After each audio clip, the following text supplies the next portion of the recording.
Video. How's your Friday going? Not too bad actually. It's been pretty chill. I did had two cats screaming for breakfast and then laundry, and that's about it.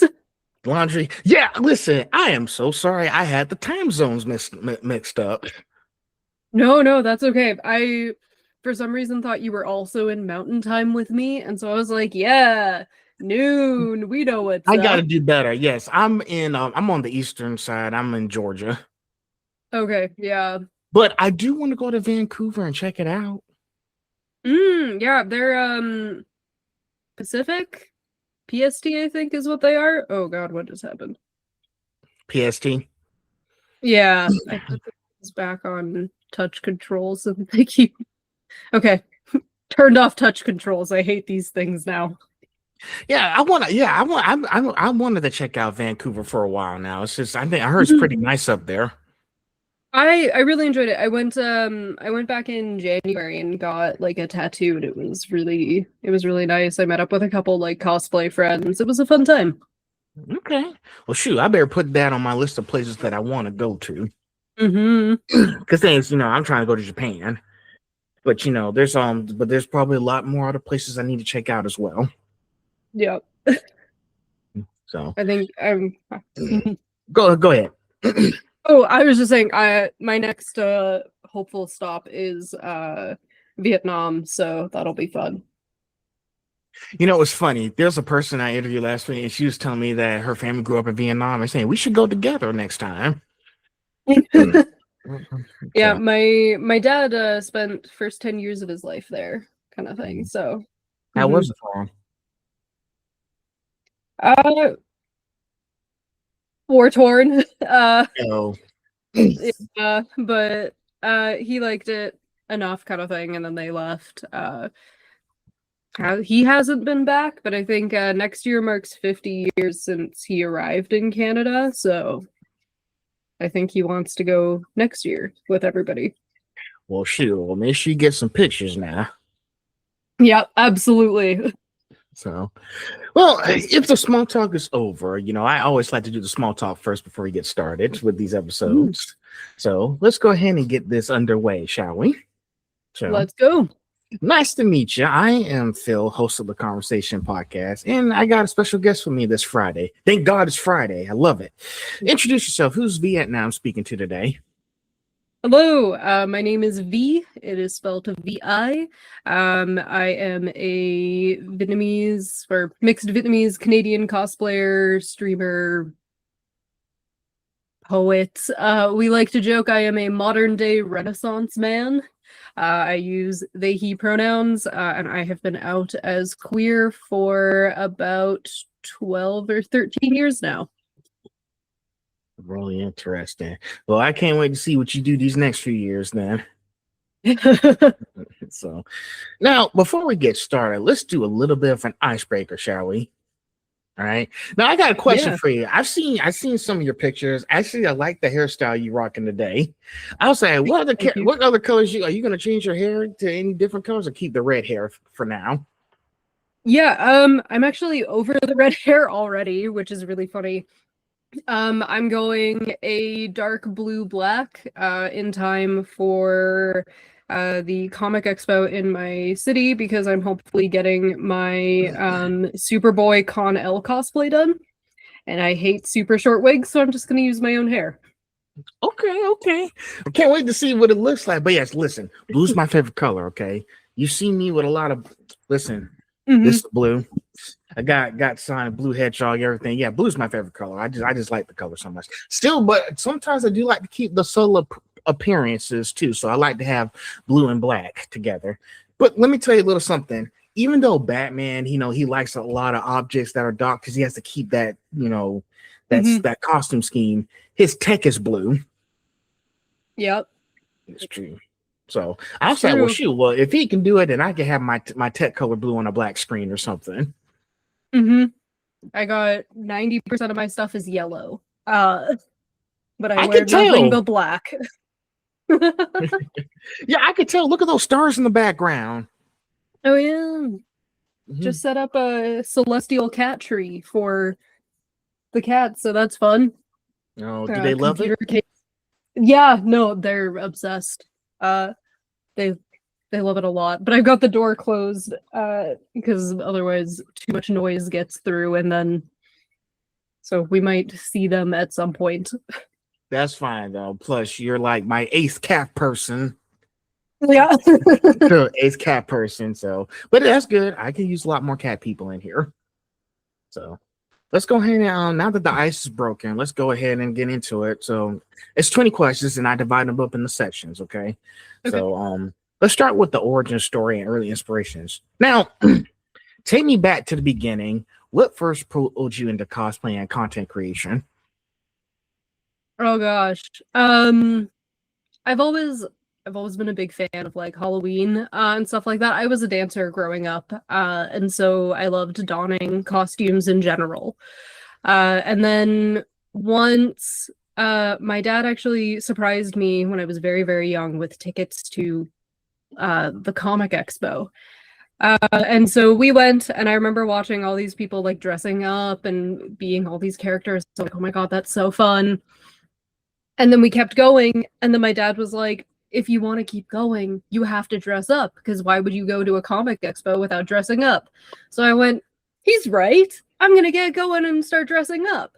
Uh, and now years later, he asks me why I'm into all this nerd shit, as if he didn't introduce me to all said nerd shit to begin with. Um, but I love the expression.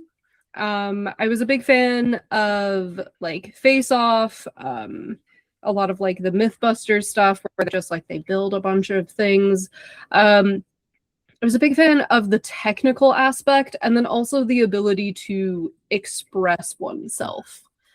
Um, Actually, my most well-known cosplay came from a meme, which was really funny. I was like, this would be funny to do. And it's now 10 years old and in the midst of a big redesign. And I'm like, holy shit. Wow, that's amazing. Yeah, oof. He surprised you with them gifts so you can start going to those conventions. Because I don't know, I don't know if I saw any of your pictures that you had of going to of cosplay. I don't think I paid attention, but you had a passion for like these characters and wanted to be like, hey, I want to be a part of something that makes me who I am. And I've seen so many people like, hey, I made this cosplay. I'm doing stuff that I'm into, so y'all should really check me out. Yeah. I enjoyed like when I first started getting into it, cosplay a lot was what can you grab kind of thing. People were cutting their hair, dyeing their hair. There wasn't any makeup or like contact lenses or anything. People were hitting up Value Village for stuff. And so I've always been a big fan of like, what can you grab reusable? How resourceful is the community and stuff like that? So it was really nice to kind of move into said community. A lot of my cosplays are thrifted or stuff that I already have at home. Some of it is starting to be like brand new fabric that I've bought or fabric I've thrifted secondhand kind of thing. Just because there are certain things that I do, like a spandex suit. There's no way I'm grabbing like spandex from Value Village, so I gotta hit up a local fabric store. But I've got a pair. I bought a curtain and then turning it into a pair of pants kind of thing because it's exactly the density that I want. So Hey, you'd be surprised what you find at. You'd be surprised about what you find at thrift shops. absolutely. I got an $80 shirt for $8 for my Sabrina Spellman cosplay. And I was like, this is literally perfect. Gotta make use what's in your toolbox, right? Mm-hmm. It's working. And so, but yeah, those cosplays, as I just looked them, I was like, wow, that's a lot of amazing stuff she did with just a few things she found at thrift stores. Hey, So, you know, I they could did. tell. Oh, they did. Oh, yeah, You're they did. no, you're good. Sorry. Yeah, because like, because I know sometimes the cosplays you see, I've seen so many cosplays online, and it's really expensive. It's really Hmm. expensive. Like, shoot, I hope you got a hospital ready for your wallet. Yeah. So, let's go to the next question. Now you probably know the answer to this one. Do you remember the first character you ever cosplayed and what that experience meant to you at the time? Oh gosh, yeah. The first one that I cosplayed and took to like a genuine convention was Navi from The Legend of Zelda. Ooh, I grabbed a like spirit Halloween white bob wig kind of thing. I had an old dress that I wasn't wearing anymore, that was in like varying shades of, excuse me, blue. uh Made myself a tiny little "Hey Listen" sign and headed to the anime convention. And I just remember people like stopping and being like, "Oh my god, are you Navi from Ocarina of Time?" I was like, I am. And it was just like, it was such a funny experience. Where people, there was a lot of like people being like, "Holy shit, I've never seen a Navi cosplay," and then there were people being like, "Oh my god, it's so cursed." Um, and but it was so fun, like finding community in that I kept going. And I actually have like a gigantic sign that I made at some point. Um, wow. because I was like, I love this thing so much. And so this is like my most recognizable. I found the most like community with it. One of my best friends literally whipped together like a Link cosplay last year so we could all be Legend of Zelda like characters together at the convention. It's I found so many friends, and then I was able to kind of go through and do so many more amazing, fun things because of the people that saw my silly meme cosplay that I was like, no one's done this. This will be silly. Um, and now I'm friends with like award-winning cosplayers because we found community in cursed cosplay. Wow. Yeah, I've seen so many of you guys out there, and it's nice to have those connections. Like that had to be like a very big moment when you first started with the whole Nog from Zelda. I'm not a huge Zelda person, but I am willing to try it at some point. So, but yeah, you want to like we used to listen. Once you step into something new, you're already doing it. Hmm. So Yeah. it may not be easy on the first day, but it gets better if you continue. Yeah, I remember being so nervous the first time. And I'm always nervous every time I like debut a new cosplay because I'm like, oh, what if people don't like it? What if people don't know it? And I just gotta remember I like it and I know it. So that's all that matters. Right. Next one. This one's going to be important. Okay. Now, Hmm. growing up as a mixed Vietnamese Canadian creator, were there particular fandoms, characters, or artists that made you feel seen? Hmm. Um, Obviously, like growing up, there wasn't a lot of just like Asian representation in general. So Mulan was like a big thing. Wasn't my culture, but I was like, that's me. Um, and then it was also always funny seeing certain characters that were just kind of like ethnically ambiguous in a way. Like I always viewed specific characters that had like brown hair, brown eyes. I was like, oh, they're also mixed Vietnamese, like me kind of thing. We listened to a lot of like the radio as a kid. Like my Manoi would have the Vietnamese radio on kind of thing. So anyone who was playing on the radio there, it was really important to me. Movie wise, yeah, I remember like being fully attached to like Mulan, and then like as the movies, like the second one came out, I'm trying to think of this one character that I was like, yeah, that's a Vietnamese character, and then years later the creator was like, and this is their ethnicity, and they were like fully white. I went, oh, um, like I guess Hawkeye's one, Kate Bishop Hawkeye, where I was like, yeah, she's Asian, and then they cast, well, Haley Steinfeld is like a quarter Filipino, but when a lot of like talk was happening, it was like, oh, it's gonna be a white person. Kate's white, and I was like, Kate's white? I thought she was mixed. What do you mean? So I think, especially like as a Vietnamese, like mixed Vietnamese person, a lot of representation was like characters who were Chinese or Japanese.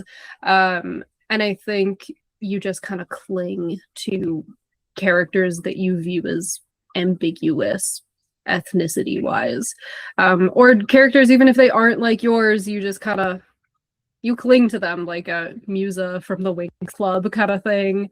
A lot of the Sailor Moon characters, I was like, one of them has to be half Vietnamese. Like, they just gotta be. They're mine now. Yeah, and 100%, and I'll add on to that, because now that Disney is doing all these live action shows with Mulan, they actually put like all these culture and stuff. Like when they did the Mulan movie, of course, it wasn't a musical, but they added like an Asian representation to that movie. Because I was like, Mulan back in the day, it was Chinese culture. I was like, yeah, and I'm on the end of my venting session here. There's been like a lot of backlash and stuff saying, oh shoot, well, hey, this back in the day, Mulan was voiced by a white person. And I was like, that's fine, it's an animated show. But if they're trying to do like more representation in these like movies, they're trying to put like an Asian person in Mulan. They did the same thing with The Lion King because they were based in Africa. Of course, it makes sense to have like people like Donald Glover or Beyonce to be Simba and Nala because it just makes sense. And some people are just like, oh, but they're not the same characters they grew up. Well, y'all, the movie from back in the day is still there. Okay. Like we're trying to like make sure people be like, because a lot of people aren't getting a lot of representation these days, and we want to make sure we can make it happen. I mean, you're not gonna like this, V, okay? When they did One Piece season 2, they still kept complaining about Vivi. And I was like, here we go. Y'all just don't like the fact that it's a different race character. Y'all just concerned with the, because she's a white character in an anime show, but that's not the point. The character in these anime shows, they're not white at all. They're Japanese. Oh shoot! Did I turn off my?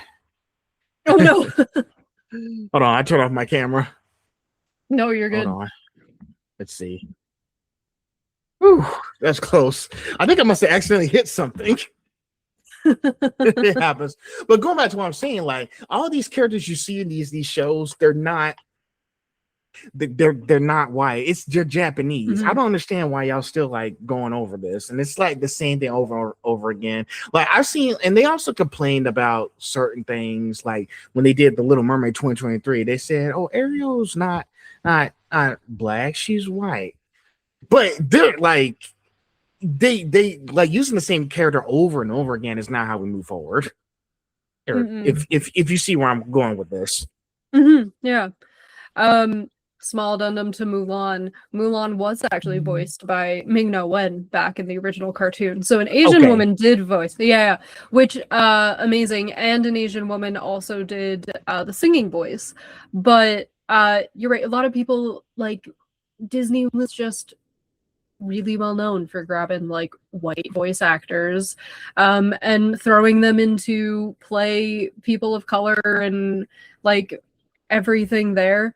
I haven't caught up on the second season of One Piece yet, but everything I've seen with like Vivi and the like the culture from the manga and the anime, like it made sense to cast the actress, like it made sense in my brain. And then the Little Mermaid criticisms is like it's also a fictional thing. She's Yes. playing a mythological creature, like, and if you didn't watch it, you missed out on some amazing vocals because you're racist. Like, okay. But like Like I I do said, agree. We do need to move forward with like not just reusing and then like reusing characters. We need to be making proper stories. yeah, exactly. And like I said, if y'all don't like it, don't watch it. Like Mm-hmm. it's that simple. And like I said, can you sing character? And I was like, because I've seen so many amazing people. And let me tell you something else. We've seen some people from across the globe come this way to us because people want to see more possibilities and learn about their culture and try to put it in these films and TV shows and music. So we can understand, okay, I understand what you're talking about, as we have to be willing to educate yourselves. And some people out there are not willing to educate themselves on certain things. Mm-hmm. So we'll just do the best we can and just keep I'm talking about it. Um Absolutely. all right. We're also in section 1 here. Then we'll be on section 2. It's going to be your favorite, okay? Creativity and craft. Now, at what point did cosplay go from something fun you enjoy to something you realize could become a bigger creative outlet? Um, that's an interesting one because I think it's always like even as it has evolved, it is always something that I like enjoy as like a fun hobby. I am not really big into like the competition scenes and things like that. Like I do want to try a competition at least once. Um but it's always been something silly and goofy and while I get to challenge myself like creatively, it's not something that has ever reached a point where I'm like, holy shit, I have to like do this and I can't have fun while I'm doing this kind of thing. Um, it's, I guess, like when it reached a bit more of like a creative outlet. Um, I I realized I could like cosplay things from pieces of media that like no one had heard of or were like incredibly obscure. I could do like niche things. And it would be entertaining and fun for me and it could like challenge me creatively to look at newer techniques or look into old techniques and see how I could do like that and then still keeping it like fresh and fun and something that doesn't feel like a chore because I think sometimes we get into a spot, especially like cosplayers, where there's so many new techniques coming out, like helmet wigs, how people use warbler or foam or like embroidery and things like that, that gets like tedious and your brain goes, holy shit, this isn't fun. And I'm doing this because I need to stay up with like all the trends, especially no hate to anyone who does helmet wigs, but especially helmet wigs because they are so time consuming. Um, I think I want to say at some point during my second kind of like second costume that I started to make, it was more I just started with the prop. I wanted to do the prop. I made Sailor Saturn's glaive, which fell apart after one night because I didn't have the right glue for the foam and the metal that I was using. And it fell apart after one night, but it was a challenge that was like still incredibly fun. And it made me realize that like, oh, I can hit up like local Home Depot or something like that for whatever, or like my Canadian Tire, like I can grab stuff that you wouldn't even think to use, and now like and make it into something absolutely amazing. So like my big Navi sign is black paint, whiteout, and cardboard kind of thing. Because I couldn't find any white paint, so I went and grabbed whiteout, and it was a way to kind of challenge myself creatively in a sense to get it done in a night. And just kind of go from there. I've got like a shirt that's just a bunch of wooden dowels that are sticking out of it because I was like, oh, I had those on hand. I need to make something. Yeah, I'm looking around being like, what do I have here that really shows just like it's something that challenged me and allowed me to kind of put a lot of love and in certain times like grief into creating something beautiful that brings me joy and brings other people joy. Okay. Wow, that's a good and long answer. Yeah, I know sometimes we do things and it's like, okay, I'm doing this for fun, but now I want to make sure I'm making money off this. Listen, I'm trying to do my best. I know I got to make money off of certain things, but I still want to be myself and have fun with this because this is like, it's helping me with my mentality and it's something I really like doing. The money stuff will come later. And that's what some, small time creators or cosplayers will do. They will just, we just want to focus on having fun, but the money stuff comes later. But they're like stressed out and be like, do I really belong in this space? Like, can I really be like one of those top cosplayers or something? Because I think you've heard of the term imposter syndrome, right? Yep. So, and some people do have imposter syndrome, we need to understand that it's okay to walk before you can run. Like, don't try to get to the finish line so quickly. Absolutely. I think I started there kind of thing. I was like, oh, I got to do all these big, brilliant things if I ever want to be noticed and all that stuff. And it took like a huge toll on my mental health where I didn't enjoy cosplaying for a bit. And then I was like, well, why am I doing that? To appease others? Or like, why do I cosplay? To make other people happy or because I like doing creative things? Yeah. And lately, if you see some of my stuff on my page as well, like I won't be posting a lot like every week or something. I might, but thing is, if I'm going to do something, I don't post without context behind it. No, I used to do that back in college because I was just trying to get attention. But now it's like I get to a certain age where it's like, okay, I need to just slow down because I was like, I don't know what I'm doing here. I need to have context before I just start shooting my mouth off or whatever.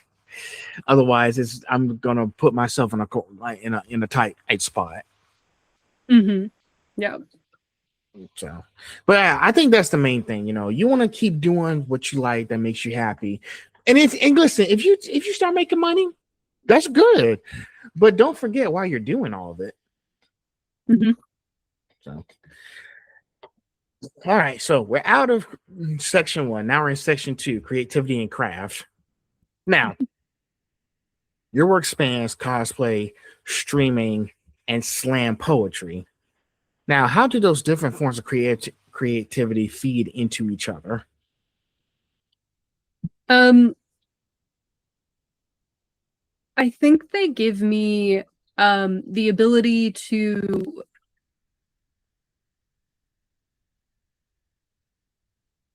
really like stand tall in a sense. One, they give me, if a cosplay is causing me problems, it gives me a bunch of creative words with the slam poetry. But they give me different ways to channel energy, to channel all of my joy and my grief, any like desire to do something different.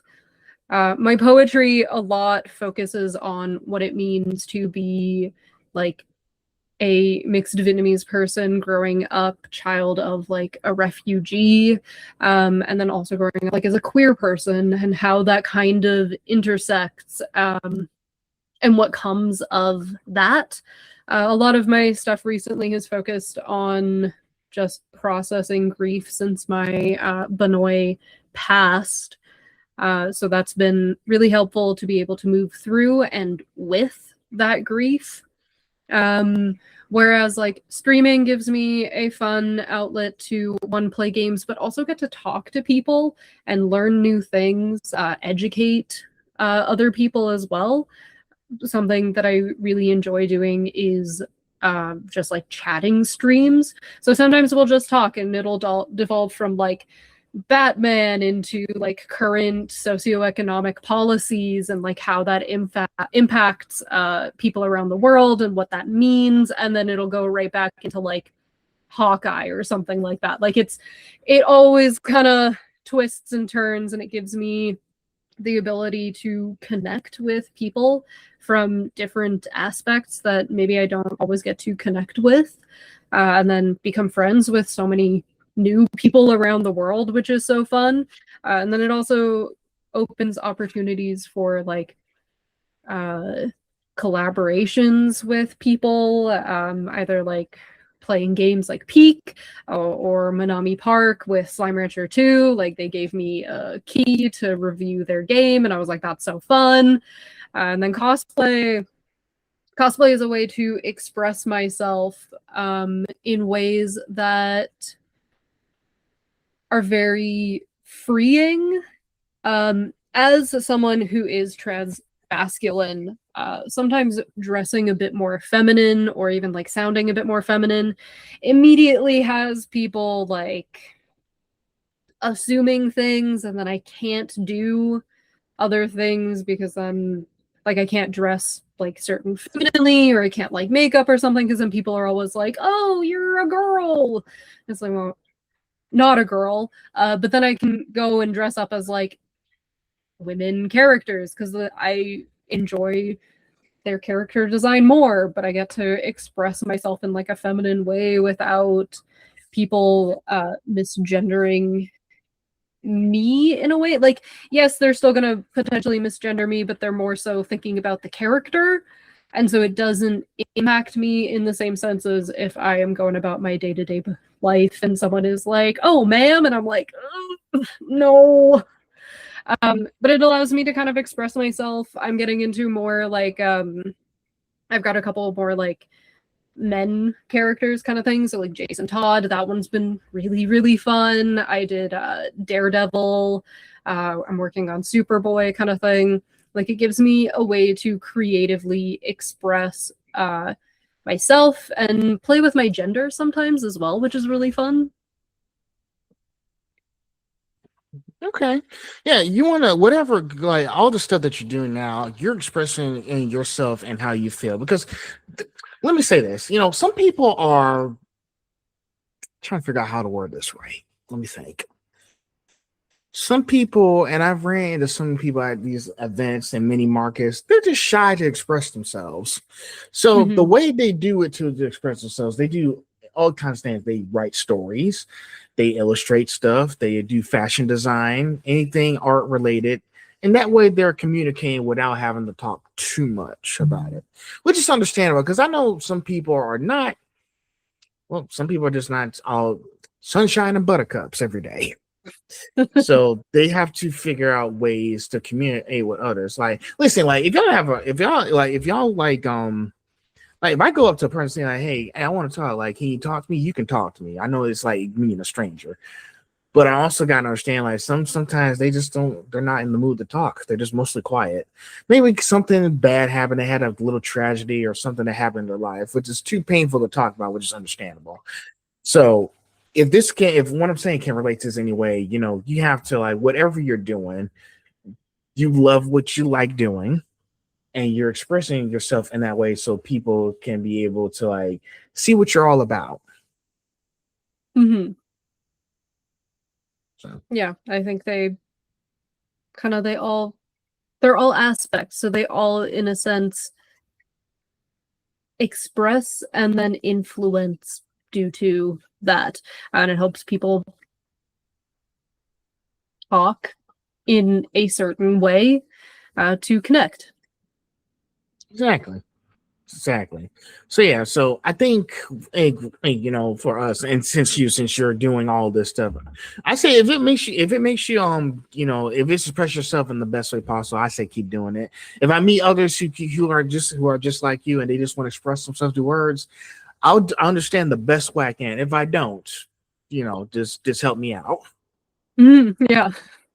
So oh, next one. When you're building a cosplay, what part of the process excites you the most?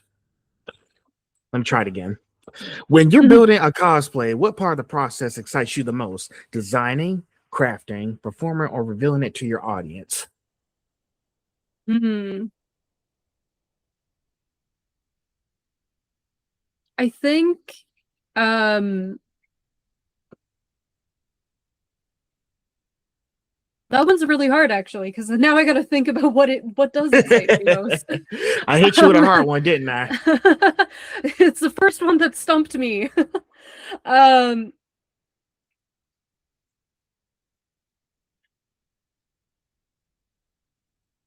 I think the thing that actually excites me most about a new cosplay is the challenge of it. Um, Designing is fun and like actual crafting is fun, and then like being able to show it off to myself and my audience, like those are all like fun things.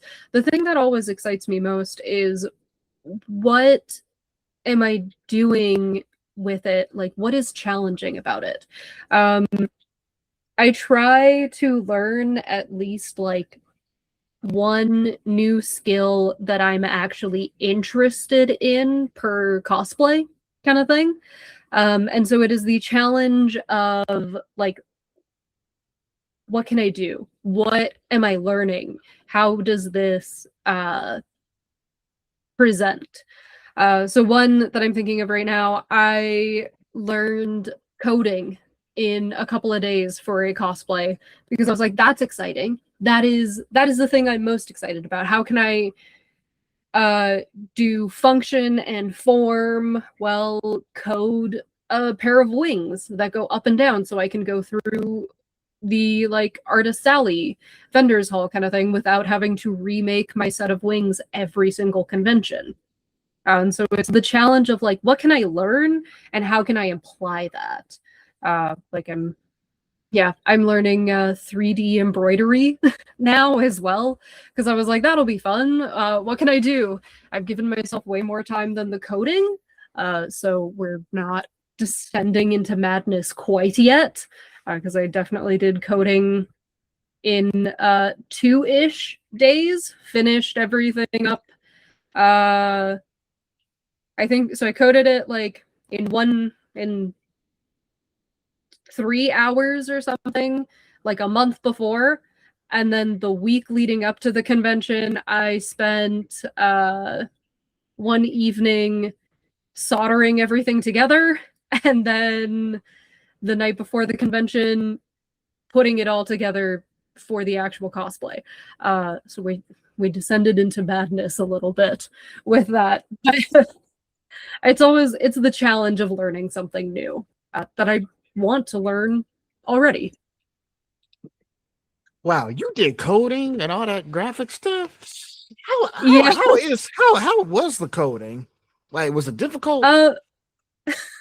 Uh so it was kind of difficult. I found a someone who was doing something very similar, so all I had to do was kind of like I looked at it and I was like, "Oh yeah, that makes sense." And then I had to adjust it. And I coded for a different board than what I had. So after putting together this code and I was like, "Yeah, it wouldn't load onto my board." So then I had to recode it. And then we couldn't figure out why uh, the wings were both going the exact same way. So I had to code it differently again. Um, but now, like looking at it, I'm like, oh, this makes sense. All I gotta do is probably like crack open a book proper Oh, and then give a little bit more thought process into it for certain things. Like I know how to code wings now. if you need wings coded, I can do that. But there are other things that like I want to code that I'm like, I don't know. But it was it was an experience. I learned it in like just a couple of someone had put like together a tutorial and I looked at it and I was like, oh, that's very similar. And so I applied aspects and went, so this is how I do this. And then I had to take that code and translate it into a completely different code for a different board. And I was like, this is so much. But if you ever need wings that'll flap or will fold, I'm your guy. Oh my. Well, shoot, I might need to check out some of your artwork. Cause okay, well, let me tell you why I asked. Cause I just finished my cybersecurity program back in Christmas, so still looking for jobs, but it will come when the time is ready. So I was thinking, well, she does coordinate. It's gotta be, it ain't easy as it seems. So but I think practice makes perfect, right? No, So, yeah, absolutely, yeah. So, shoot, I might need to look into that coin stuff. But yes, all that the most exciting part is all of these things that I just said to you, with the design, creative, perform, and revealing, you're actually putting together something, a beautiful tapestry for everybody to look at. And I think that's what matters. Like, it doesn't matter like how, like, I think it doesn't matter like how long it takes, how many years it takes. Listen, I've seen a few cosplayers who cosplayed so much and made these costumes to make it look like they're Whis and Vados, and they were S-class level cosplays. Like, I'm not making this stuff up, V. Even Damon Mills, the voice of Frieza, asked if he could get a picture with them. And I was like, oh, these guys are talented. How did they do this? Oh my gosh. It said it took them 2 years. 2 years is a long time. Yep. On average, a lot of builds can take like big, intricate builds can take like, if you want them to look really polished, 2+ years kind of thing. Shoot, yeah. Are you gonna do something that big? It's the plan. It is the plan. I've got 2 big ones after these 2 that I'm working on right now, so. Oh wait, you can't tell me, can you? It has to be a surprise. Well, one of them I've already told a couple people. I want to do Beatrix LeBeau from the Slime Rancher series. She has a really cool vacuum like pack thing in the game that I'm planning on adding a lot of LEDs and some moving parts to. So the prop is going to be the huge part, and then the next one is a little bit of a surprise. So.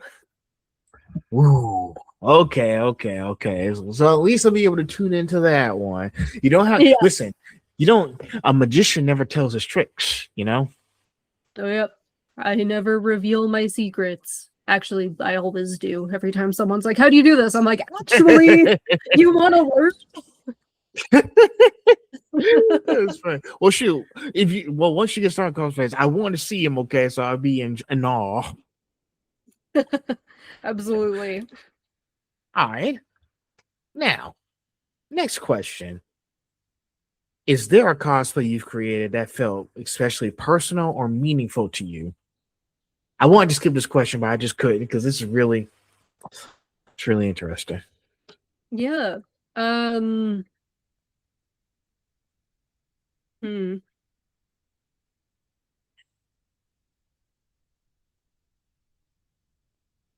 So I didn't make this one. I was like, I want to buy this one kind of thing, and I'm working on the wig and stuff like that. This one I decided I was going to purchase because I didn't want to mess it up because I had never made it before. But I cosplayed Sailor Uranus a couple years back, and I think like I definitely will be making another version. I'd love to do some of her like school uniforms and maybe like the princess dress or something like that.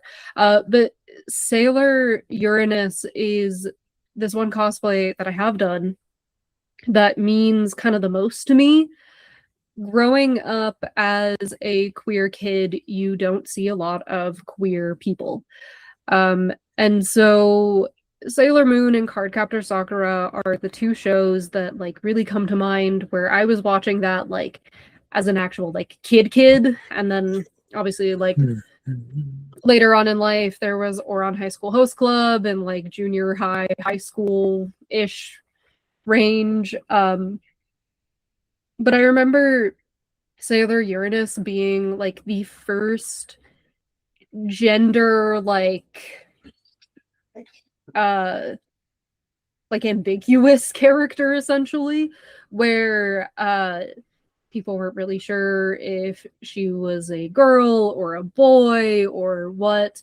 And I remember just latching on to this character, especially as someone who like grew up, didn't identify with girlhood, but didn't identify with like boyhood, and just sitting there kind of going like, where do I fit in this world?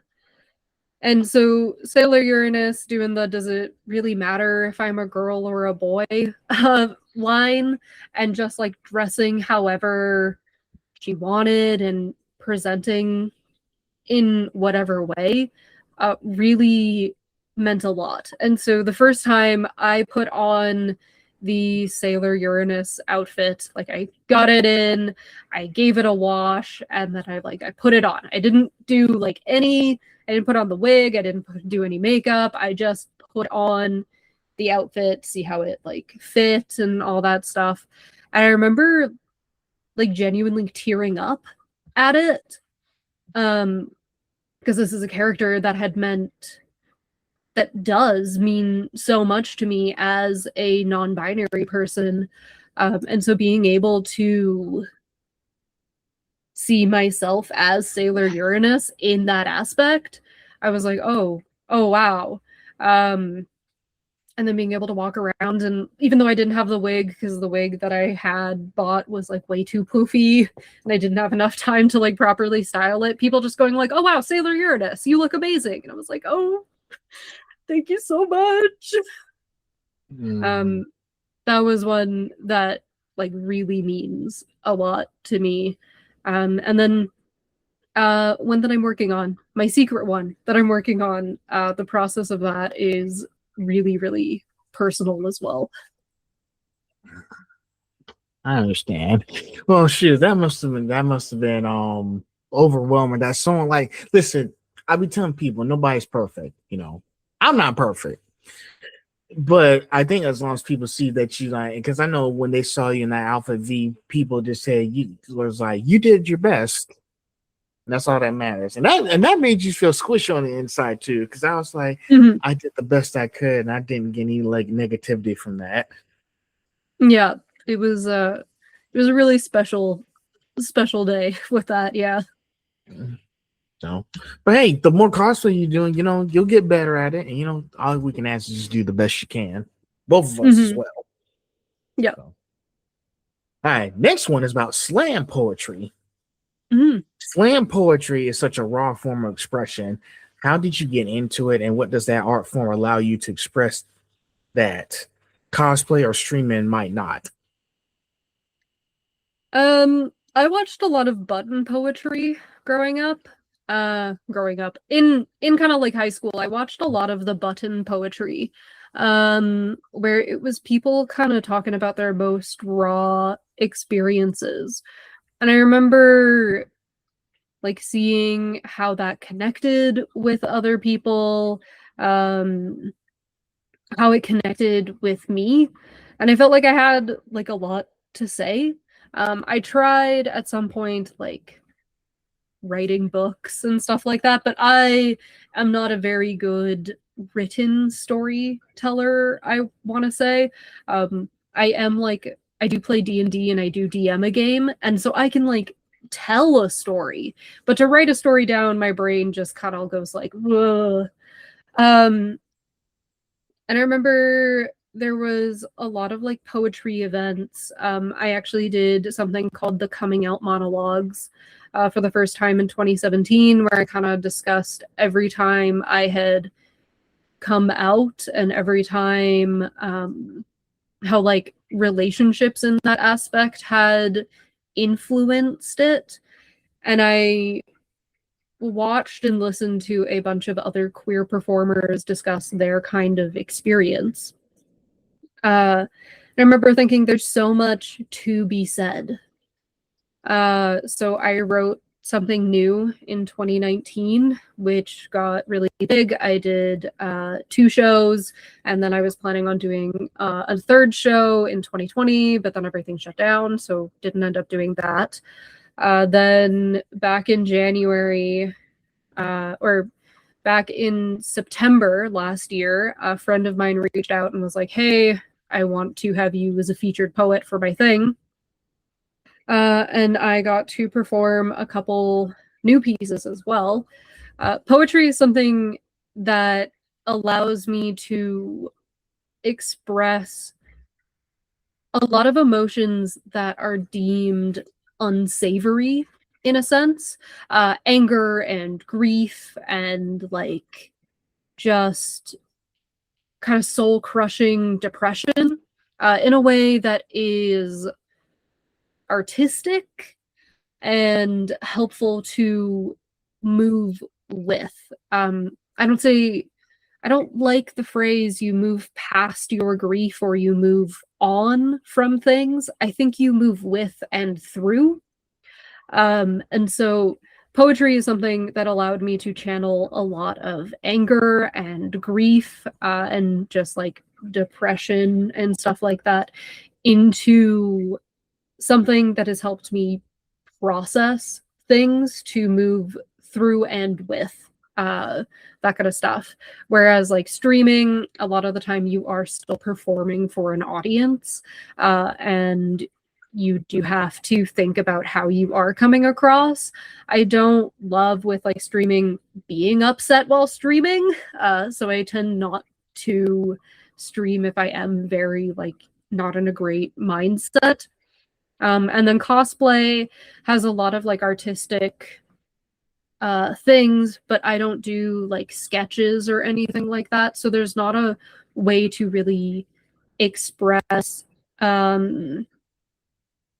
like certain emotions unless you are creating specific like cosplays that are about said emotions, like certain characters whose heavy like themes are heavy on like depression and grief and stuff like that.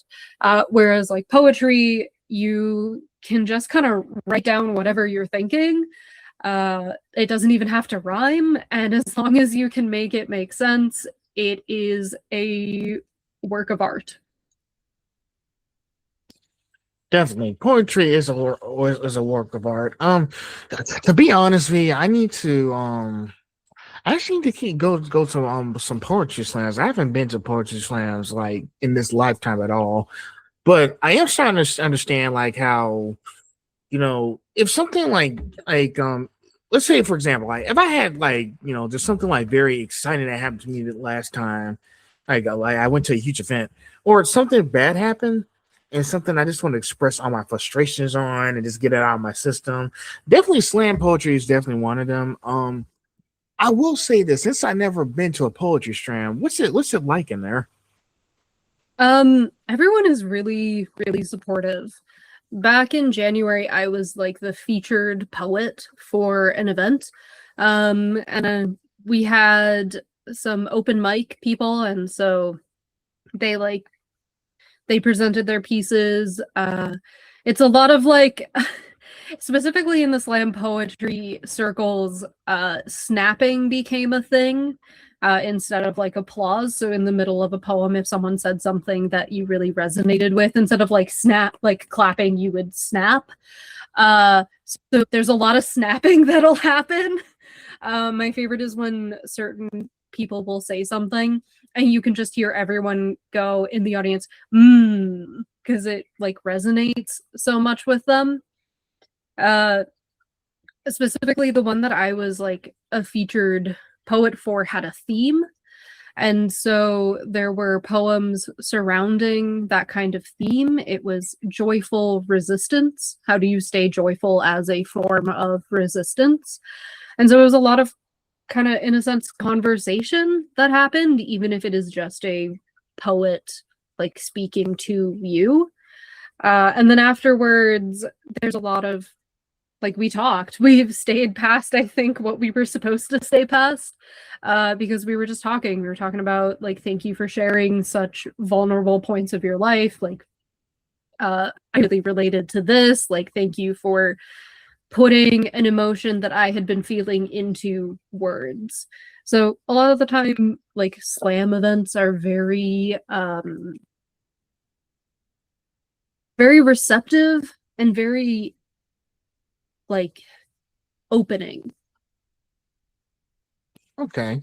Well, shoot, I might need to check out Poetry Slam. I need to see if they got one in my hometown. But yeah, Poetry Slam is like, I know, like after a long, month and week, it's like I want to go somewhere where I can just get all my feelings out. It's like your hard reset, Mm-hmm. and then you get right back into the adventure.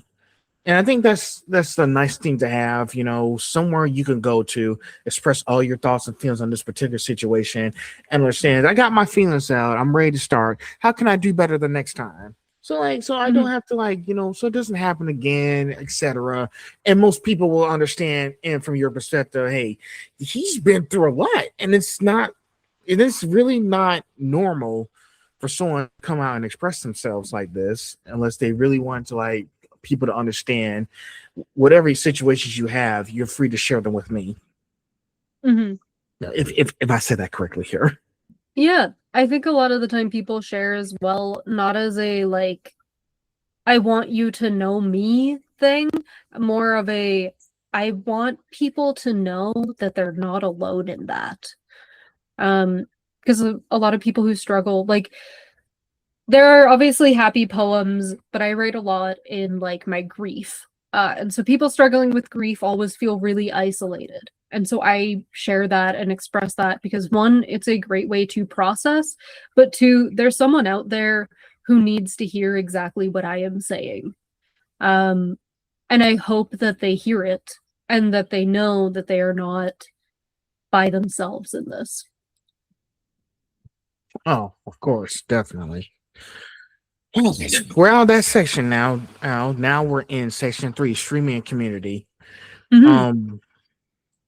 Your community is built around growth, education, and fun values. Now, what? Let's wait. I said that wrong. I am sorry. Your community is built around growth, education, and fun.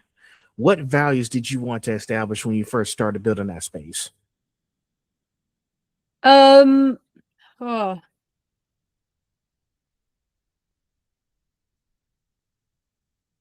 I started streaming because I am a performer at heart, and when uh COVID hit, I felt really isolated from my community, like in person. A lot of things didn't, like, they were canceled, we didn't move online properly. So I essentially had just started because I wanted to connect with people again. Um and then value-wise, I wanted people to know that they had a space to be. Um, for myself growing up, like online spaces were very, very helpful to connect with other people like me. And so Twitch ended up being a place where I was able to then be potentially that person for someone else, where they could come into the community and see someone like them or someone with like the same kind of experiences and feel known and seen. And then it branched out. Value wise, I wanted like to really focus on education and staying up to date on things. I wanted this to be a space where people could make mistakes and feel comfortable making these mistakes and then be better kind of thing.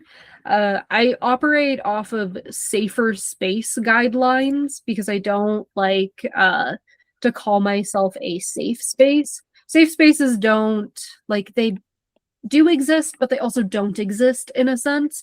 You can't guarantee your space is safe. And so I operate off of something called safer space guidelines, which is a supportive, non-threatening environment where people can feel open to share these things and people will not like judge. It's meant to be like you leave your biases at the door. Or if you have biases, you are comfortable being challenged with said biases kind of thing. I live a lot of my life of like a if not me then who, and so I feel like I give kind of an area where people can feel comfortable making mistakes and then owning up to those mistakes and fixing them and being better kind of in the future. I like to say we are a hostile space for bigots. After being out and about in the world, both like in real life and online, you can really get a sense of when people are saying shit and coming in to be antagonistic and when they're not asking in good faith. And so it is a space where people can be like uneducated and come to be educated as long as they are willing to put in the work. And so I think like morals and values, it has just been like I want this place to be an open space for everybody to learn and be better because we are all human and we all make mistakes and it's important that we learn from said mistakes. Yeah, you want to, that space you built, V, is a place to be, so we can understand. And listen, and you're also right about the whole, the whole safe place is not really a safe space. You know the old saying, "Nowhere is safe." It's. I mean, I'm not wrong, but it's you'll have those nasty people who will come into like the comments and say all kinds of disgusting things. But and then you also have people who are uneducated about it, but they're willing to sit, listen, and learn. There was a situation that I saw with one of my friends. Apparently they had something mean to say about her, an educated person, but then when she came at him in the video, he made his account private on Instagram. and then later that night when I watched it, I was like, "Hey, why'd you make your page private? Come on back." I've been telling just be forewarned that if you start attacking us, we're not going to spare you. But to keep on the positive note, yes, COVID did mess up a lot of us. We had to stay indoors, but we both found ways to communicate with others. Like I started Twitch streaming in 2019. First game I did was Batman Arkham Asylum. Because I was like, I'm a huge Batman person. You saw. And I just figure, hey, if I can do at home work, I can do that. Now you see me doing this because I'm trying to connect with people, even though, because listen, I told people I'm not going anywhere anytime soon because going to like different places is expensive these days, and it's expensive. So in the meantime, I gotta be able to do what I can from here to make it work. My parents were telling me you still need to get out and go meet people, not just stay cooped up in here. I try my best, to maybe set aside a budget and what I'm gonna do, going to all these amazing events. It's a work in progress, but we'll get to that point. But going back to this, but yes, education place, you're welcome to come in and you're safe when you just know that you have a safe space here with me. And same thing with you. Just know, if you want to, if there's something you don't know about, ask questions and tell me, and I'll try to get back to you as soon as possible. Yeah, it's definitely like, as long as we are being respectful, then this is a space where you can not know things or fuck up, and get like acceptance and help to know things and not fuck up kind of thing. Took the words right out of my mouth. Yeah. So, let's see. Next question. Streaming can create a real time connection with people. What's been one of the most memorable moments you've had with your community? Oh wow. I got married a year into my streaming kind of like career essentially. Um and I remember just everyone like rallying and being really excited. We weren't going to do like a registry or anything. We had a whole bunch of shit that we needed. And everyone was like, well, no, like we want to give you wedding gifts. And so we got a bunch of like, we put something together. We got a bunch of like fun little things where I just threw stuff on. I was like, that's funny. Let's put that on. And someone like actually gifted it to us. And then we did a stream after the wedding where we went on and we talked to everybody. And I just remember like being full of so much love, and just feeling so like overwhelmed because I had only been streaming for a year, but all of these people had come to know me so well and I had come to know them so well that we were able to like kind of help celebrate such a big day. Like that was something that like blew my mind. And then every year I do a Trans Day of Remembrance stream where I hold my own vigil online, for people who can't go to in-person vigils. And without fail, like almost everybody shows up for these in solidarity to help with like keeping an eye on the chat, to give me space to publicly like grieve with everyone.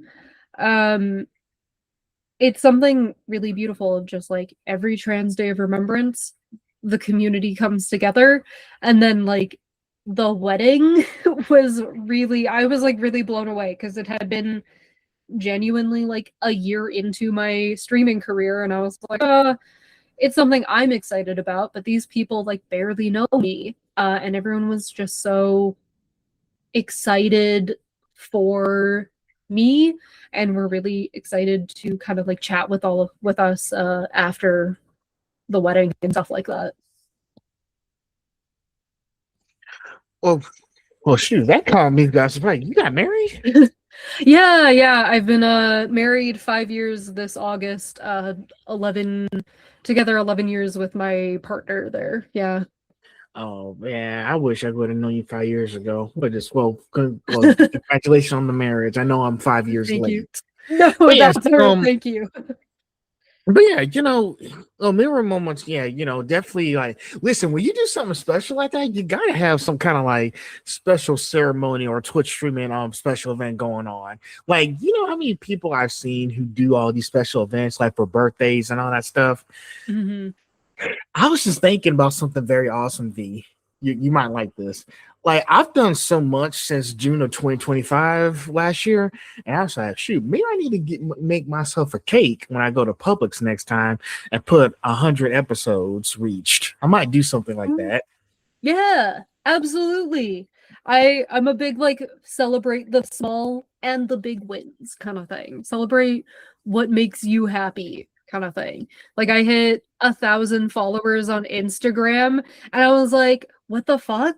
Yeah, thank you. But it was one of those things where I was like, what do you mean like 1,000 people follow me on Instagram? I think I need to make a cake. And I haven't made a cake yet, but I think I'm going to.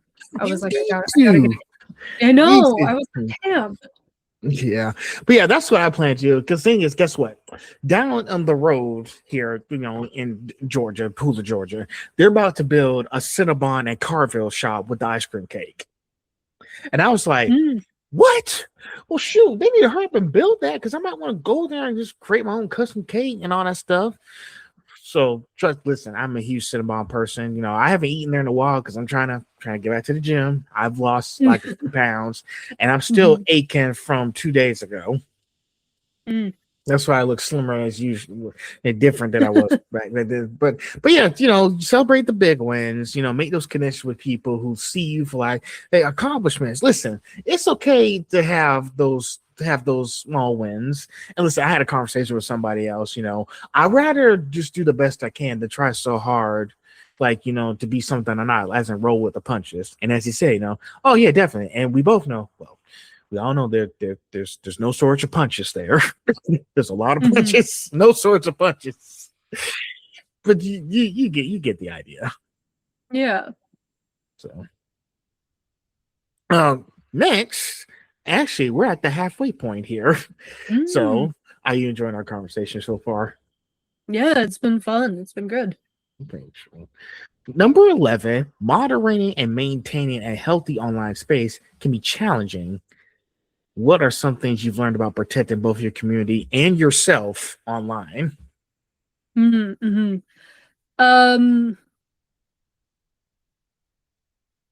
like when people are there in good faith and when people aren't there in good faith.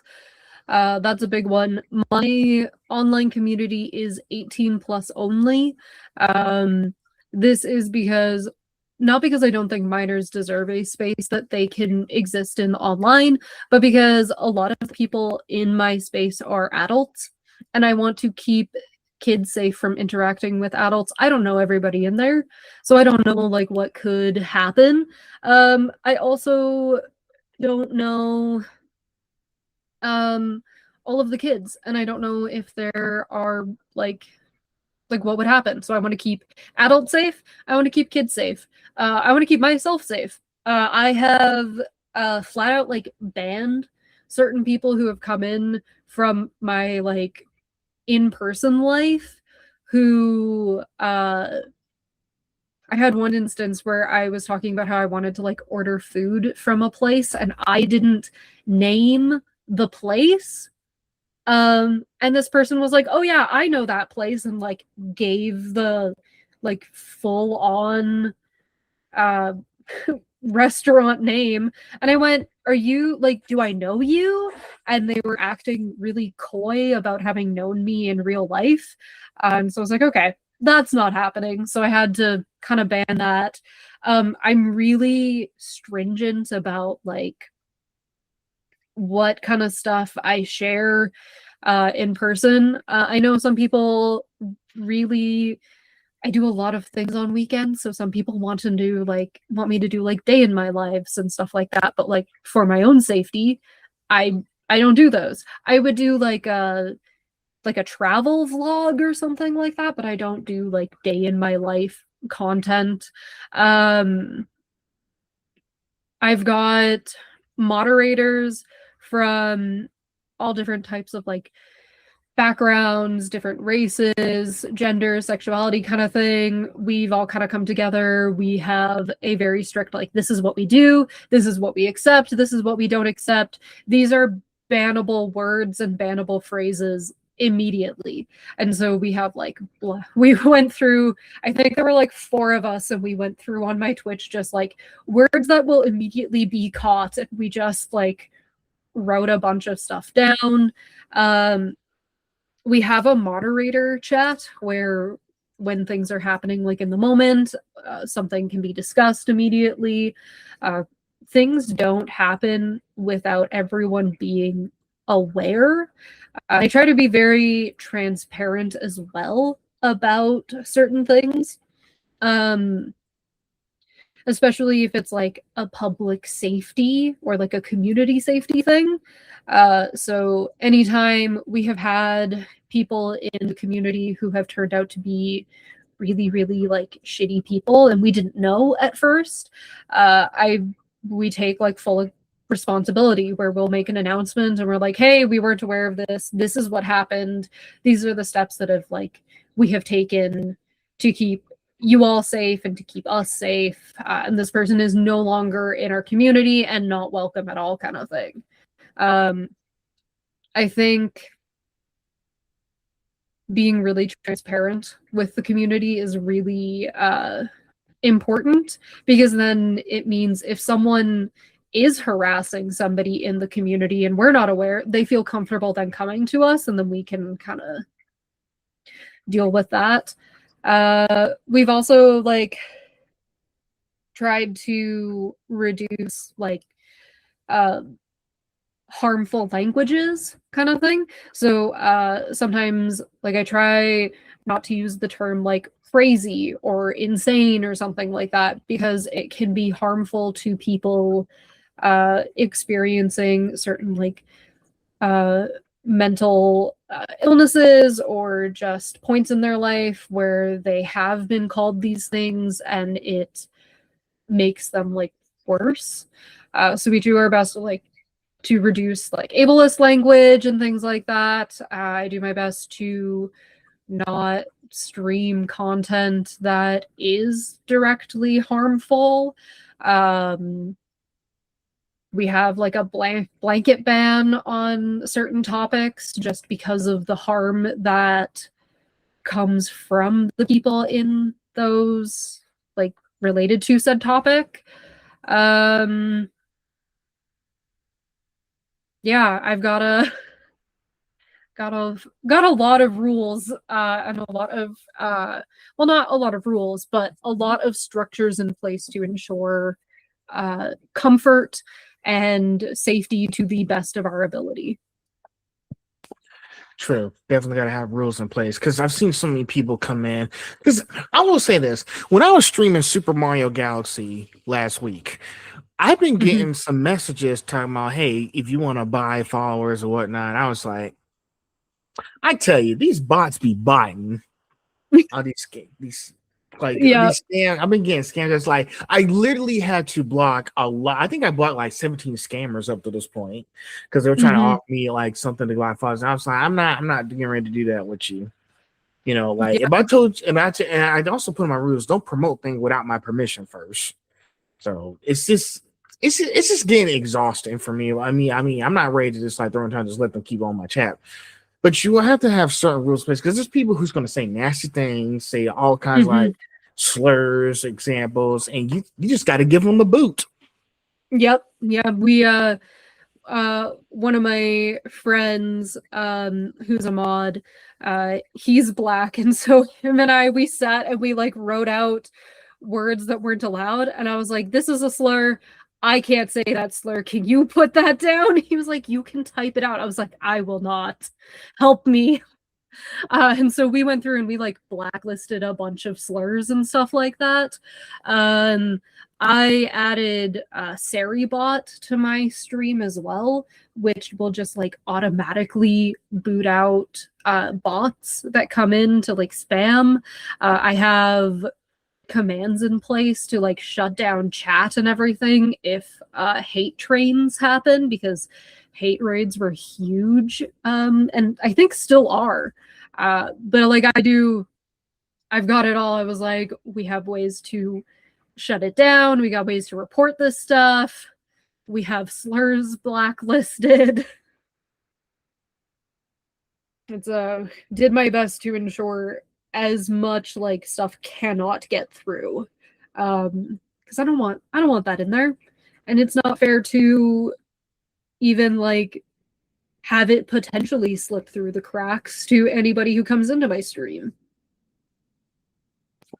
Exactly. Yeah, I know it might be scary. You know, you gotta do what you gotta do to maintain order, because life without rules is chaos. So we got to make sure we enforce that.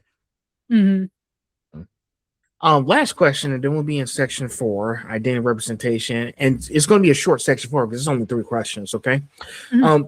For someone who might be nervous about starting their own stream or content platform, what advice would you give them? Start with something you love. Start with something you love. You don't need a camera. You don't need a good camera at all. I would say like a microphone, and it doesn't even have to be a good one. And a computer that is strong enough to run whatever streaming software you're doing and whatever game that you love. Start with something you love and just keep talking. It does not matter if you are talking to nobody, just keep talking. Because eventually people will come in and they'll show up. And if you're doing something you like and you love, people will stick around because they'll see that. Yes, definitely. Definitely start like go back to your playbook. Go back to where it all started out for you. Like if you like pop culture or games or stuff. Listen, like I said before, when I started Twitch streaming, I did Batman Arkham Asylum, and I kept doing other video game series as well because I like playing games. I like showing off my gameplay and stuff. Like do what makes you happy. Like if you like cooking, that works too. Whatever it is, do what makes you happy. As V said here. So. It's the number one way to keep people around. If you're happy and you're doing something you love, people will stick around because they know. Exactly. Well, we're out of that section now. Now we're with identity and representation. These are going to be 3 important questions, okay? Because we're diving deep into like certain situations that you've experienced as well as the next session with navigating chronic illness, because you said you had chronic illness before too. Well, let's get through section 4 first. Now, you openly identify as queer and non-binary. How has embracing that identity shaped your creative journey? It's made me happier. I'm happy. I'm happier being openly out. It gives me the confidence as well to then go and do things that I love. I was not happy before coming out. I was lying to myself, essentially, and I let other people dictate kind of where I was in my life. And then I came out and I found that I was just so much happier. I was able to do things because I wasn't sitting wallowing in like depression because I wasn't being true to myself. I was genuinely like very, very happy, which allowed me then to find community, to find friends, to be able to do so many more things because I wasn't lying to myself or to the public, essentially. That's all that matters. Don't let nobody tell you different. Listen, I've seen so many people who like to express themselves and just be themselves. Listen, if you I got a question for you. Have you heard of SCAD, the Savannah College of Art and Design? Nope. Not really? No, I don't think so. So it's a college where they design and do all kinds of like arts and crafts. Well, art, photography, fashion design, etc. Listen, I've seen so many SCAD students in my hometown express themselves with the kind of art to be wearing. There was one person I actually interviewed back in the fall of last year, and she wears white face paint every day. And I was like, that's her. She likes expressing herself and what she likes. And I was like, don't let anyone tell you that you can't do that. Like that's the whole point. Like the whole point of that school is to express yourself, your artistic vision. And as with you're expressing yourself as part of being like, binary and queer. You're still expressing yourself, and you do like a lot of art, V. I've seen it. So and I think that's the most important. Like we can't let the people who just get jealous and just full of hatred stop us from doing what we have to do. Like I'm this way. I'm actually proud to be this way. I'm going to keep doing what I like doing. Yeah, absolutely. Coming out opened so many doors and accepting who I was and how I identify. And then publicly sharing that, it was so much better. Exactly. Like we shouldn't hide ourselves. It's like, there's a few pop culture references I've seen, nobody should be able to isolate themselves, not even a time traveling cyborg. Another thing too is like are you familiar with that old show? It just never made it. It stopped after 26 episodes. Beware the Batman. It was an old show Oh, from it two. sounds. Yeah, Beware the Batman. Yes, yes, I do remember this. Yeah. So if you've seen that episode with Metamorpho and Katana, and she was saying like, they said some very interesting, inspiring stuff at the end of that episode, and it was like, oh shoot, that was really nice, and that's important too, because he was saying, so what now? Are you gonna go back to the source? People are gonna be scared, and then Metamorpho was like, you're only a monster if you let yourself be. Mm-hmm. And guess what? He went back up to the surface and tried to make things right. So it's listen, it's stuff in those pop culture shows that y'all gotta look for context clues because they do relate to real life situations. Yeah. Yeah. I think of like One Piece, that Frankie panel, existing is not a crime a lot kind of thing. And yeah, it's not. Everyone, you gotta be who you are. Um, mhm. Yeah. I just, I yeah. know.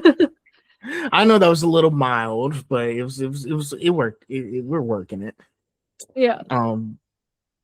Let's go to the next one, shall we? Now, representation in fandom spaces can mean a lot to people. Now, have you had moments where someone told you that your presence or work made them feel seen? Yes. And it was potentially like one of the strangest things to me, just because I was just kind of there living, just kind of existing. Uh and I remember someone just it was I can't remember if they DM'd me or if they said it in chat.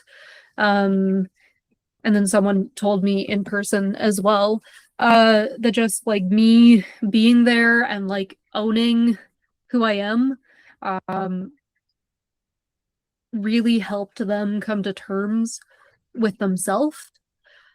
uh I think it's a really humbling experience to have gone through like a lot of adversaries, in a sense, and like having someone else that you look up to and being like, wow, like I'm so glad that they exist and they continue to exist and they are very public about it. And then years later, having someone else turn to you and go, hey, thank you for like existing and continuing to exist and being very public about who you are, because that has helped me. Um, and it's something that like it throws me off, just because I never thought I would be someone like that person to someone else. Um,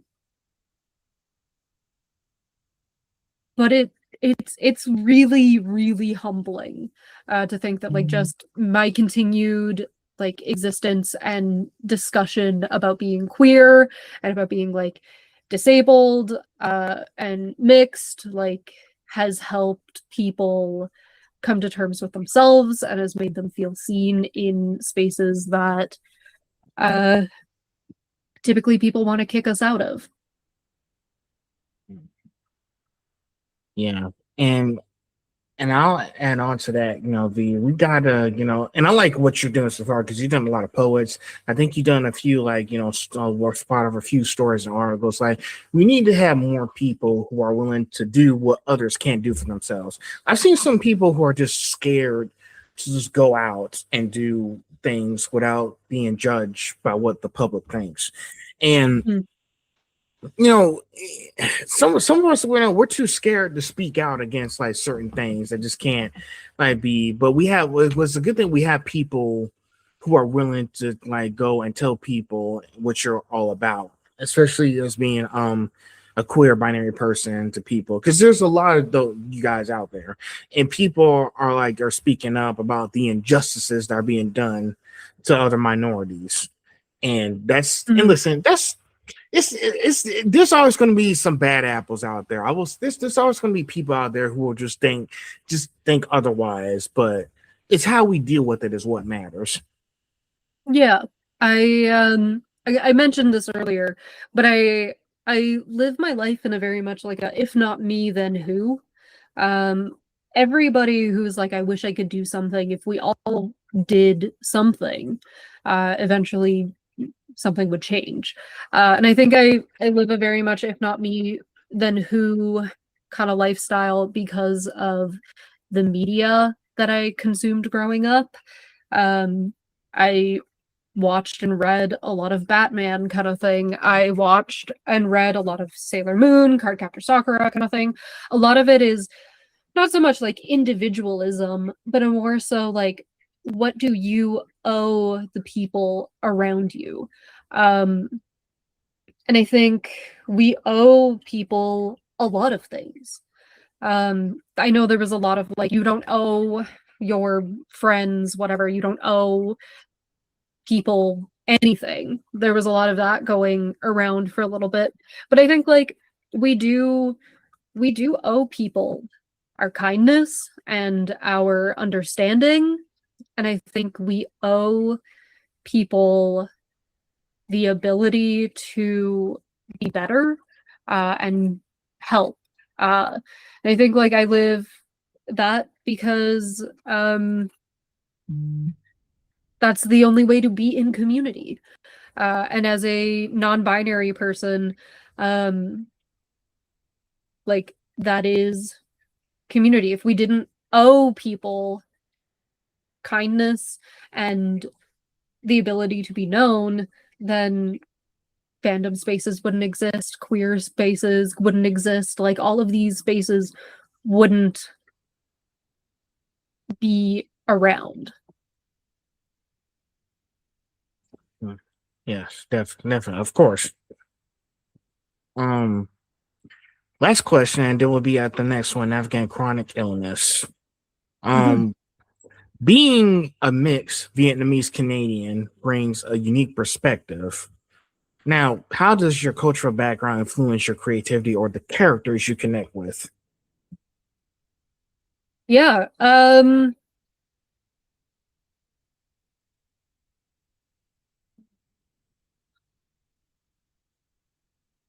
It's one, so creativity wise, like poetry wise, I talk a lot about being like mixed Vietnamese.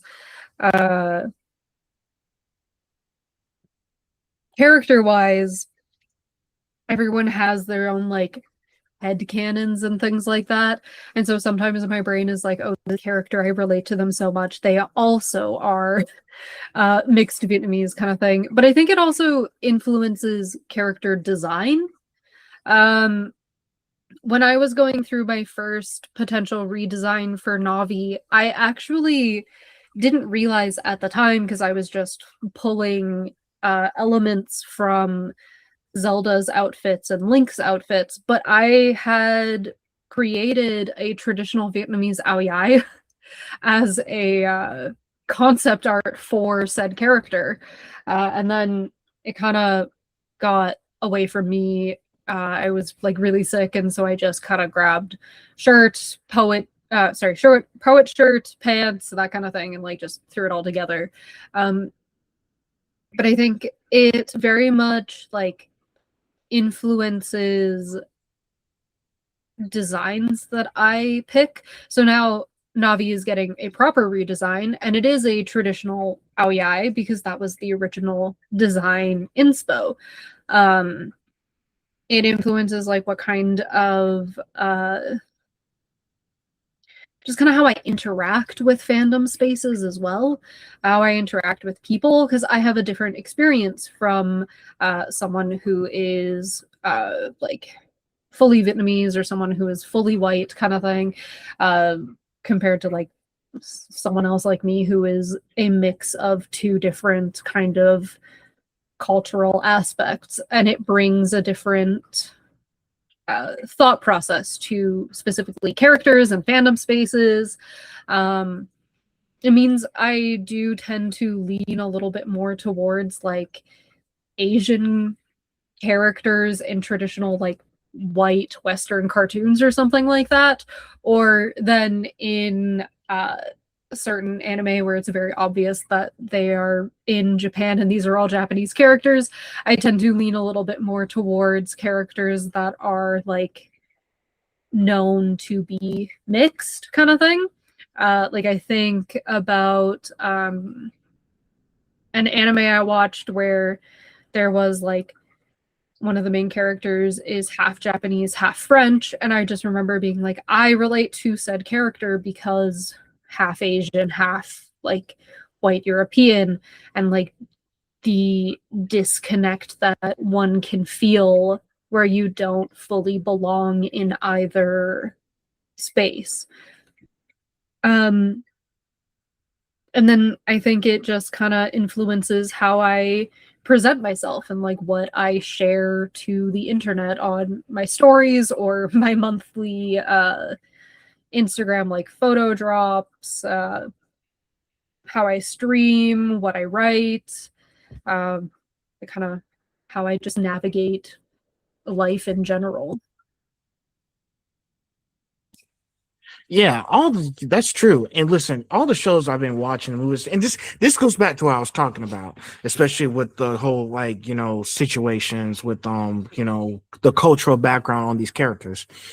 Mm-hmm. I've been watching all these shows and paying attention for context clues.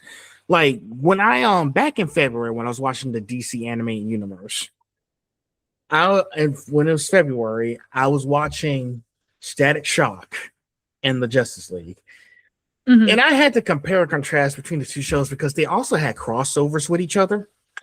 And Justice League was more focused on like the cosmic threats and end of the world threats and also dealing with personal issues. Mm-hmm. And Static Shock was dealing with, threats that matter on a smaller scale, but he's still also having to navigate being a superhero and also being a Black person in his community. And there's another key point I want to say this. All of the Justice League, almost all of the 7 members, it was like an all-white cast, but then they added Jon Stewart as the Black Green Lantern. Because they could have added Hal Jordan in there, but I was like, we need to add we need to keep it diverse. So they put a Black character, Jon Stewart, for the Justice League. As they should. I'm glad they did. As they should, yeah. Yes. And when I watched Static Shock, there's been a lot of hints of racism and stuff going on in that show, as well as, like I said, Static Shock, he's just like Virgil Hawkins. He's just a person who's trying to like, deal with the consequences rather being a Black person while also being a superhero. Mm-hmm. And that way, I was like, I'm glad, because I was like, we get that representation too, because I could be Static Shock. And so now sometimes he does team up with the Justice League, but the creators wanted to make sure they kept the tone of the show to deal with the situations that Static was going through. I also did some analysis too, whereas in the first seasons of Static Shock, he was wearing a white t-shirt with a black lightning bolt on his chest, and he was wearing purple and yellow. Mm-hmm. It was kind of bland and all that stuff. I was like, it was kind of a funny, fresh, but it didn't take on like the comic book series. When we get to season 2, they gave him a new constant one. Feel like, let's make sure that this feels like Static is a Black superhero. They gave him the black and blue costume along with the black shirt and the gold lightning bolt on his chest, mm-hmm. to make it feel like he's like being serious and ready to like face like higher stakes in the rest of the show. And if this is equivalent to like all the stuff you've seen, like every show that you're watching, there's always going to be the cultural background, context clues, because I've seen like what's that show that I started watching and they're about to do a movie, Apothecary Diaries. Mm-hmm. They've done like a lot of stuff. They've done like a lot of cool, amazing stuff in there. And I was really paying attention. I was like, okay, so pretty much this is like how, the Chinese did culture back in the day. And listen, it's an anime show, voiced in Japanese, but they're trying to tell a story in that that zone of their expertise to be like, this is how they do things like pageants, etc. You get where I'm coming from. Yeah. Absolutely. I think, yeah, it's really important that like in those spaces we have just the proper representation and the proper shows that have said representation kind of thing. I think a lot of like Teen Titans with that one episode with Starfire Oh yeah, I know and what you're talking about. Go yeah, ahead. that one. Yeah, that one episode. I can't remember the guy's name, but he calls her His name Brock is and Valor. Yeah, him. And like that interaction with like Cyborg and Star and just like the kind of like solidarity in a sense. I still think it's very, very funny that it instead of just saying like, of course I know how you feel, I am a black man, they were like, I'm part robot. Because I think obviously kids show, sometimes kids don't always pick up on like racism, but they definitely picked up on him being like a robot was a big thing. Um, but like I think about that a lot and how like that has influenced fandom spaces and like how people interact with the world. Yeah. Yes, definitely. Listen, like I said before, I was just a kid when I was watching all this stuff that was coming out. But as a young adult, I start to really understand what it was all about. Because it's like you sometimes listen, as kids, you just miss up almost, you just trip on some of the clues that are just right in front of you, and you just don't get it until you get older at a later age. Absolutely. Yeah. And I think that's probably why with like in that specific episode they went robot kind of thing with Cyborg. Because I think a lot of kids like Still don't understand. some kids oh yeah, a lot of kids still don't understand the nuances of racism, but they did understand that he looked different because he was part robot. Yeah. And I think and the more I watch these things, the more I understand. But yeah, if the kids aren't ready to understand yet, let's just give them what they can know first, and then we'll teach them when the time comes. Yeah. All right. Well, shoot, that was an important question 15. Let's go on to the next one. Navigating chronic illness.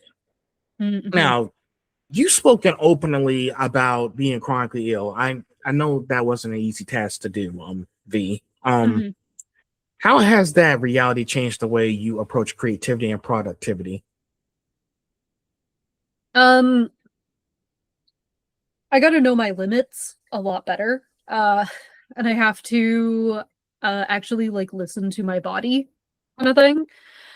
Leading up to conventions, sometimes I'm not the best at it because I will enter crunch time where I go, oh shit, I need to get this done. Recently I've been kind of very much like, I don't get it done, I don't get it done. I'll deal with it later. It's a next convention problem. If it's not as done as I like it to be, then I don't have to bring it. But I definitely try to like listen to my body. I am physically disabled from an old injury, so it comes and goes. It flares up and then it'll get better. So I've got good days, bad days kind of thing.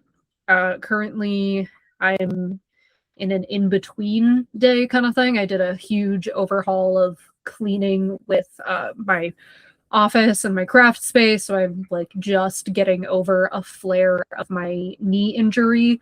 So just kind of keeping it easy, icing it, pain management kind of thing. Other stuff is I have a chronic one that, like a chronic illness that can be debilitating. And so just making sure essentially like I'm drinking enough water, I'm eating enough food that isn't going to impact it, and learning to like catch early signs. It's something I've been dealing with all of my life.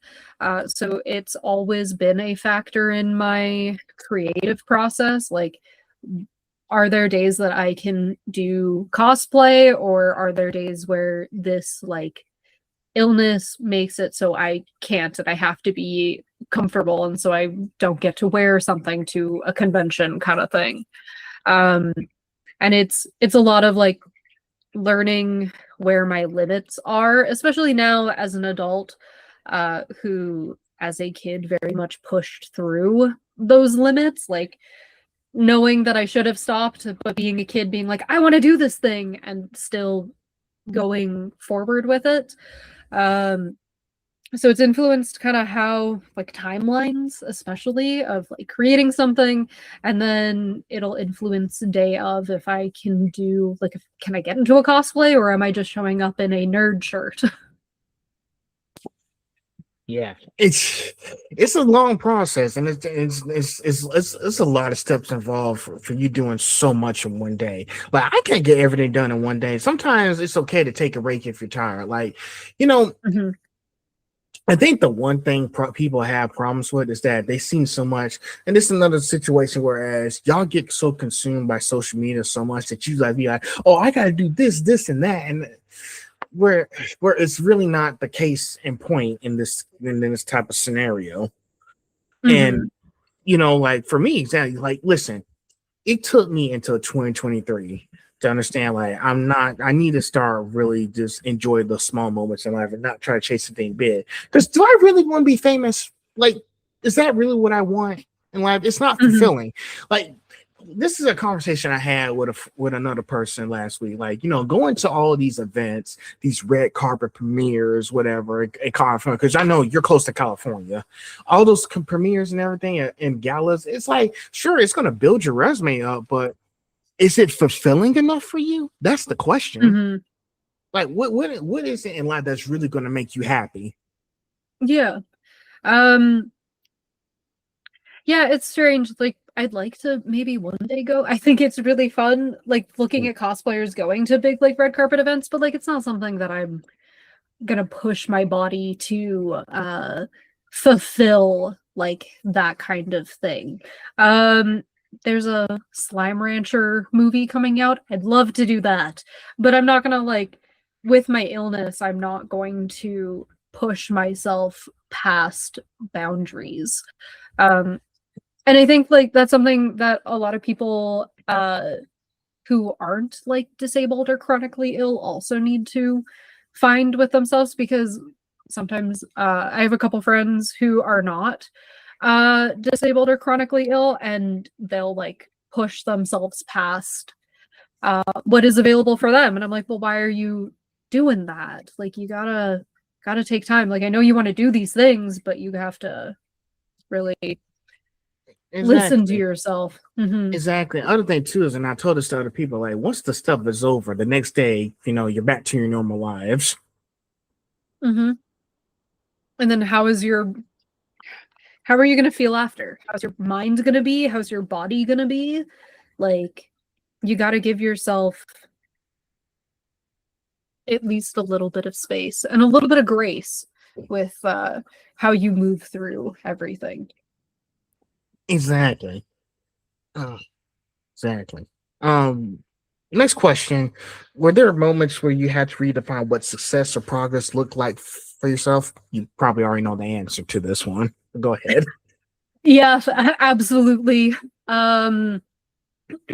Especially with like cosplays that have like 100% deadline or something like that. Um Having to like really wanting to present something, sometimes you just have to go, okay, that's it, kind of thing. That's what I can do. It looks recognizable about enough. And that's all I can do for this. And then you can obviously continue going after an event if you want to, or you just you don't bring it to the first event that you wanted to do, kind of thing.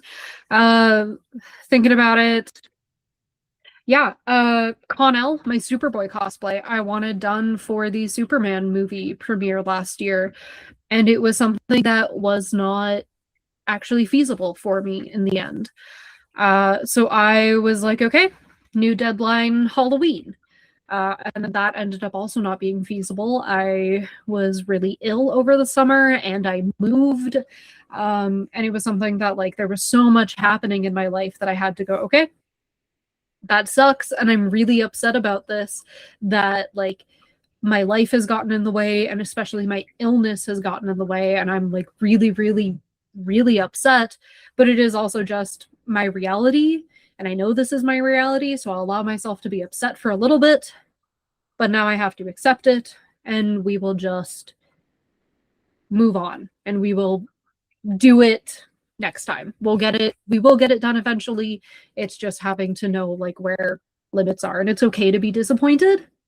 I think it's natural to be disappointed, but it's also something that sometimes you just have to accept. So, yeah, sometimes my illness makes it that I can't do things, and I'm incredibly disappointed, but it is also something that I accept and then know that I can do it later. Exactly. And this goes back to what I'm saying, you know, I can't do everything in one day, but I will come back to it at a later time. Yeah. Yeah. Giving your body the grace to not be able to do things. Yeah. Exactly. Let's see. What helps you stay motivated and continue creating during difficult periods? I like it. I think the simple fact I like it. It's difficult, but I know that I always feel like accomplished and I feel better about certain things. Um, Giving myself the moment to kind of not do anything so that I can have the energy to do it a little bit later. Sometimes I have pushed through, and it's not always comfortable, but I always still feel very, like, accomplished. Uh, what keeps me motivated is the simple fact, like, I like it. I like putting stuff together and seeing how it all comes to be. I think as well, like, having a support system around me that is able to recognize when I am pushing myself and then, like, being able to tell me to kind of stop, or being willing to help me is really nice. Um, I think definitely, like, something, it just, I like doing it, I like seeing it, kind of thing. It gives me some place to focus, especially when, like, I am going through such a rough patch, either, like, with, like, illnesses and stuff. It gives me a place to focus my energy, and then having a support system that can give me a hand if it gets to be too much is nice. Yes, that's amazing. Definitely have a support system. Stop, Mhm. you know, just like, sometimes, as you know, to get motivated, sometimes I watch something inspirational or watch like a special scene from something, and it helps me keep Mhm. going for the next day. Yep. I like to sometimes put on, like, anime openings or endings where I'm like, this is gonna get me going. And I'll just, like, play Yes. that. Yeah. Like, last night I was like, I don't want to keep going with organizing my office, but I literally would not have been able to do today if I hadn't finished at least moving a couple things around. I was like, I gotta keep motivated. So I actually put on the Digimon movie soundtrack from the year 2000. And so I Yes. was just listening to that. I was like, okay, I do run around. You run around. And so, like, that's kind of, I did a lot of Digimon soundtrack recently to keep motivated. Okay. Sweet, sweet. I ain't a huge Digimon person, but that works Mm, too. that's very, yeah. I love the Digimon movie. I'm a big, you can't see him. Oh no, you can. Pikachu. Yeah, I Big see Pokemon Pikachu. fan. You can see Pikachu, my OG Pikachu backpack. So I will also put on, like, Pokemon music. Um, one, like, it's always, like, the music as well that will keep you going. I listen to a lot of classical Tchaikovsky if I need to stay motivated, because that man was using cannons, and that's gonna keep me going. whatever keeps you going, it works. Mhm. Sometimes I listen to all those openings and endings to My Hero Academia as well, especially Mhm. the final season with the Revo. Okay, yeah, I haven't listened to that one or watched that one yet. But I have listened to a lot of like the openings and stuff. I'll do like Full Metal Alchemist openings or like any of the Gundam openings as well. Those work too. Hmm. So, well, it's official. We're at the finale. Ah. Looking forward. So, when you look at the future of your creative journey, what are some projects or goals you're really excited about pursuing? I think you Mhm. already told me some of them already. Yeah, I want to enter into a cosplay competition. I want to do at least two cosplay competitions because I've got two big pieces that I want to properly do, Beatrix LeBeau and this very special secret project. Um, so there's like the aspect of I want to do a cosplay competition. I also like goal wise, I just want to keep going. I want to keep crafting. I don't think there's ever a age cap for cosplay. And I know some people like to say, oh, you're too old for cosplay, you're all too old, especially for people who are over the age of like 30 kind of thing. Um, but I think like there's never a too old for cosplay. I think we just keep honing our skills and we just keep doing like something fun that we love. Um, I want to publish a collection of poetries, like poems that I have written. So that one's actually kind of halfway in the works. I don't have enough poems, but I do have a plan for that.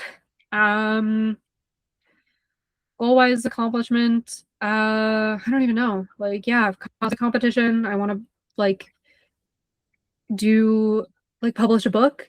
Um, I want to keep having fun.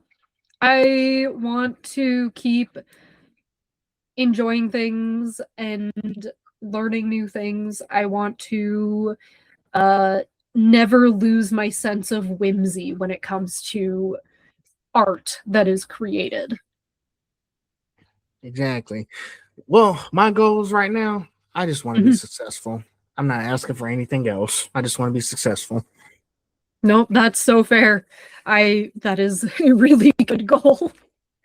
Exactly. No matter what I do, like I know there's a bunch of stuff that I want to do. I have certain titles, but I don't care at this point. I just want to be successful in life.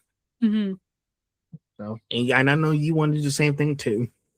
Yeah, yeah. I want to make sure I'm staying true to myself as well when I do it because I feel like sometimes people will like not always stay true to themselves to get there. And you can tell a lot of the times. But I know you're gonna stay true to yourself getting there as well. Oh, 100%. 100%. Mhm. And then last question. If someone discovers your work for the first time today, what message or feeling do you hope they walk away with? Um, hmm. I hope they know it's been made with love. And I hope they know that uh whatever skill sets that you have, you can do that too, kind of thing. I hope yeah, I hope they know that they can do it, and they see that this has been made with love. Exactly, V. I love it. Exactly. Make sure you take love and care and whatever you do that makes you happy. Hmm. You can always tell when it's made with love. It's why food tastes better.